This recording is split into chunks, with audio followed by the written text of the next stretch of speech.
Thank you very much, guys. First and foremost, congratulations on another phenomenal win. Let's start off talking about the game. It felt like you were always in control, got a couple of early towers. Despite giving up kills, it didn't really look like Gambit had you put under pressure. How did the game play out from your opinion, and what did you guys do right? I think the drafting went into our favor. We kind of expected what they did in a way. We went through all the scenarios and that worked for us. Also, I think that the early game was played very well. We played lane swap, we handled it. They lane swapped in the end. I think we just got advantage from that, and Freddy got more farm than EpicSkillshot. We denied him bot lane a bit more. And just out of that, and then transition into Drake. And once we had the first Drake, we just set up for the second one and just kept snowballing like that. As long as we could keep getting Drake, there was no pressure onto us, essentially. So they had to make the move and get the Drake vision. They didn't, and it worked. Yeah, it's really great to hear you talk about pressure, because it feels like SK as a team has stepped up since 2014. With Fox and Forgiven joining the squad, your laning phase is no longer a problem. You're 3-0 in the split. What is it SK is doing that's different outside of the players? We heard from Inner Flame talking about your coaching staff. So break me down what else has changed off the Rift for you and your team. So at least we still have Lucas as our sport psychologist in the end, and he's doing a great job. We have Inner Flame as our coach and manager, who tries to get as much from us as possible in any sense. I think that overall we have a really good environment, at least coaching-wise, and we're just trying to make the best out of it and improve steadily but surely. It definitely seems to be the case. I want to ask about one of your players in particular, Forgiven. 0 deaths in 3 games. He's got a 31 KDA at this point, Immortal. How different is it for you playing with now Forgiven as opposed to Candy Panda from last year? It definitely puts more pressure onto me to perform. I feel like he's a player that you can look up to, and he's definitely the best player I've ever played with.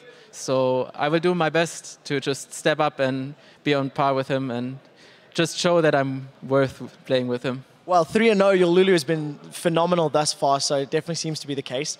Just a few more questions. I do want to ask about what your preparation has been like. You haven't faced the top-tier teams just yet. Talking about Elements, talking about Fnatic. You've got Elements next week. You've got Unicorns of Love tomorrow. Both matchups that are going to be a bit more challenging. Do you approach those differently from the likes of a Gambit, or how does it work in your mind?